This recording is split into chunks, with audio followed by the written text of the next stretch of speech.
بسم اللہ الرحمن الرحیم۔ السلام علیکم ورحمۃ اللہ وبرکاتہ۔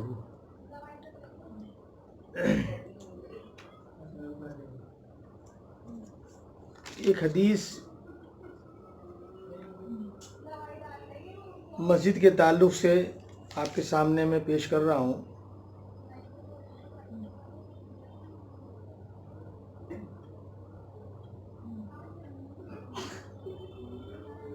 اللہ کے رسول صلی اللہ علیہ وسلم نے فرمایا کہ حدیث ہے کہ شہروں میں یعنی جگہوں میں سب سے بہترین جگہ جو ہے وہ اللہ تعالیٰ کے نزدیک مسجدیں ہیں۔ یہ حضرت ابو ہریرہ رضی اللہ تعالیٰ عنہ کی حدیث ہے۔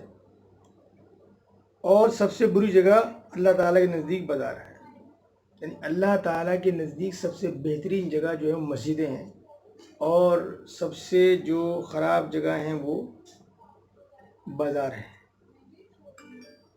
یہاں آج جو بات آپ کے سامنے میں رکھنا چاہتا ہوں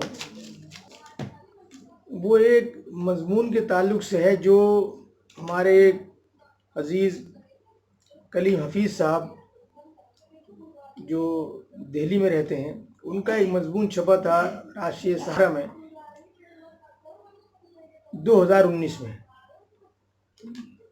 وہ مضمون میں نے ابھی پڑھا ہے، اور وہ آج بھی پڑھ کر جو چیز ہم نے نہیں پڑھی اور آج پڑھ رہے ہیں تو ہمارے لیے تو نہیں ہے وہ۔ اس میں انہوں نے جو مسجد کے کردار کے تعلق سے جو باتیں لکھی ہیں، تو کلیم حفیظ صاحب کو میں مبارکباد پیش کرتا ہوں کہ انہوں نے اس پر قلم اٹھایا ہے اور لوگوں کو راستہ بتانے کی کوشش کی ہے کہ آج ہمارے پاس اتنی قیمتی جگہیں ہیں۔ میں مسجد کے تعلق سے بات کر رہا ہوں کہ جو سب سے بہترین جگہ ہیں، اور اتنی بڑی بڑی ہمارے پاس جگہ ہے الحمدللہ، لیکن ہم اس کا جو استعمال کر رہے ہیں وہ 24 گھنٹے میں اگر ہم استعمال کر رہے ہیں تو 5 وقت کی نمازیں، اور اگر جمعے کا وقت بھی شامل کر لیں تو تقریباً 2.5 سے 3 گھنٹے کا وقت سمجھ لیجیے، انکلوڈنگ جمعے کے ساتھ میں 5 نمازوں کا اگر ہم ایوریج نکالیں گے تو ہم مسجد کا استعمال کر رہے ہیں 2.5 سے 3 گھنٹے۔ تو اب ہمیں اس پر سوچنا ہے کہ باقی جو وقت ہے اس کو ہمیں استعمال کرنا چاہیے۔ آپ دیکھیں گے چنئی میں، بنگلور میں، کیرل میں اس طرف جو مسجدوں کا استعمال ہو رہا ہے وہ بہت اچھے ڈھنگ سے ہو رہا ہے۔ اس میں تعلیم کے تعلق سے، بچوں کی تعلیم کے تعلق سے، تعلیم بالغان کے تعلق سے یہ سب چیزیں ہیں، لیکن یہاں ہمارے یہاں اکا دکا ہے، اکثر خالی ہیں۔ تو ہمیں اس کو استعمال کرنا چاہیے۔ اس میں بہت سی چیزیں ہو سکتی ہیں، چاہے وہ تجارت کے معاملے بھی کیوں نہ ہو۔ اگر وہاں کسی کے پاس جگہ ہے مساجد میں تو وہ اس کو استعمال کر سکتے ہیں۔ ابھی آپ دیکھیں اس لاک ڈاؤن کے معاملے میں استنبول کی ایک مسجد کو باقاعدہ استعمال کیا گیا، اتنی بڑی مسجد، تمام اس کے اندر روز ضروری جو اشیاء ہیں روزمرہ کی، ان کو وہاں رکھ کے لوگوں کو دیا گیا، لوگ لے کر گئے۔ تو یہ ایک مثال ہے۔ اور اللہ کے نبی کی اگر ہم سیرت پڑھیں گے تو مسجد نبوی صلی اللہ علیہ وسلم کے تعلق سے اگر ہم جانیں گے تو وہ ایک مسجد مرکز تھی، فوکس تھا۔ اجتماعیت تو اپنی جگہ ہے ہی نمازوں کے تعلق سے اور جمعے کے تعلق سے، لیکن اس کے علاوہ بھی بہت سی چیزیں ہم کر سکتے ہیں جو ہم نہیں کر رہے ہیں۔ تو اس میں بہت کم لوگ ایسے ہیں جو اس کا استعمال کر رہے ہیں، مکتب کے تعلق سے، بچوں کے تعلق سے۔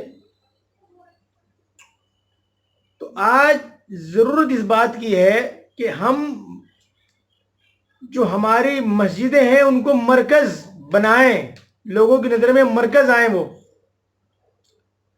وہ ہائی لائٹ ہونی چاہیے، وہاں سے ایسے پیغامات جانے چاہیے، ایسی چیزیں ہونی چاہیے جو وہ نمایاں ہوں، اس میں ایکٹیویٹیز اس طرح کی ہوں کہ جو نمایاں ہوں۔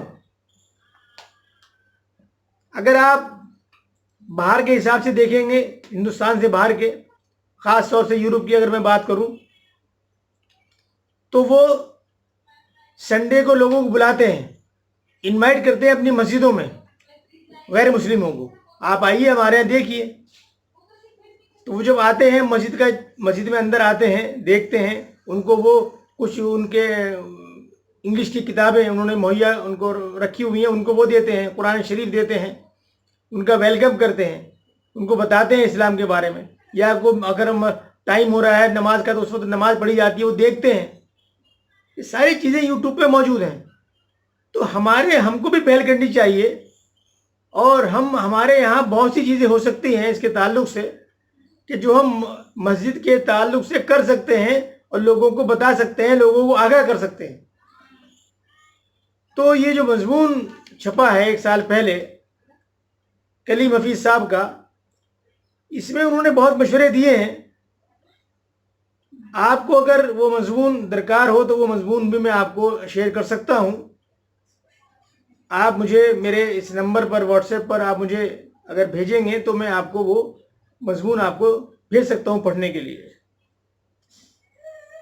तो आपसे दरख्वास्त है कि आप जो जिम्मेदारान हैं, मस्जिदों के कमेटियां हैं, मुतवल्ली हैं, उन तक ये बात पहुंचनी चाहिए, उनसे बैठ के ये डिस्कशन होना चाहिए कि हम मस्जिद को कैसे इस्तेमाल करें। इतनी कीमती चीज़ और हमने छोड़ रखी है, उसको इस्तेमाल करें। मुझे याद है अपने बचपन के ज़माने के ताल्लुक से, पुरानी दिल्ली में बाड़ा हिंदुराव में छोटी मस्जिद के नाम से एक मस्जिद है, लेकिन वो नाम की छोटी है, लेकिन वो सबसे बड़ी मस्जिद है। लेकिन उसका नाम छोटी मस्जिद है, लेकिन वो उस इलाके की सबसे बड़ी मस्जिदों में उसका शुमार होता है। तो वहाँ ईशा की नमाज के बाद तालीम बालगान, यानी वो लोग जिन्होंने कुरान करीम नहीं पढ़ा अब तक, अब वो कहाँ पढ़ने जाएंगे? वो किसी जाके पढ़ेंगे? तो ये एक बड़ा मसला है उन लोगों के लिए जो बड़े हैं, उनके अपने कारोबार हैं, दुकानें हैं, ऑफिस में जाते हैं, अब वो कुरान कैसे पढ़ें? तो वहाँ ईशा की नमाज के बाद इंतज़ाम था, कारी साहब थे, मैं उनका नाम भूल रहा हूँ, वहीं किशनगंज में रहते थे, उनका इंतकाल भी हो गया, अल्लाह ताला उनकी मग़फ़िरत फरमाए। बेहतरीन अंदाज में पढ़ाते थे वो लोगों को सीधा कुरान शरीफ, और बहुत लोग उनसे पढ़ के जो है वो कुरान करीम की तिलावत उन्होंने पढ़ा है उनसे। तो ये चीज़ें काम करने की, हमें इस पर सोचना चाहिए और इस पर हमें कदम बढ़ाना चाहिए। आपसे दरख्वास्त है कि इस वीडियो को जो मस्जिद कमेटियां हैं अलग अलग जगहों पर, या ज़िम्मेदारान हैं मस्जिद के, उन तक ये बात पहुँचे, उनको समझाएं, उनको इस बात पर आमादा करें कि हमारे पास इतनी कीमती जगह है, इस मस्जिद को इस्तेमाल करें। सिर्फ 2-2.5 घंटे का मामला रहता है 5 वक्त की नमाजों में, बाकी जगह जो है हम उसको इस्तेमाल नहीं कर पाए ना, हमें इस्तेमाल करनी चाहिए। अल्लाह का घर हमें इस्तेमाल करना चाहिए, बेहतरीन उसमें काम हो सकता है। अल्लाह ताला हमें और आपको इस नेक काम में अमल करने की तौफीक अता फरमाए। आपसे दरख्वास्त है कि इसको वीडियो को ज़्यादा से ज़्यादा शेयर करें, लाइक करें और चैनल को सब्सक्राइब करें। अल्लाह ताला आपको जज़ाए खैर अता फरमाए। अस्सलामु अलैकुम रहमतुल्लाहि व बरकातहू।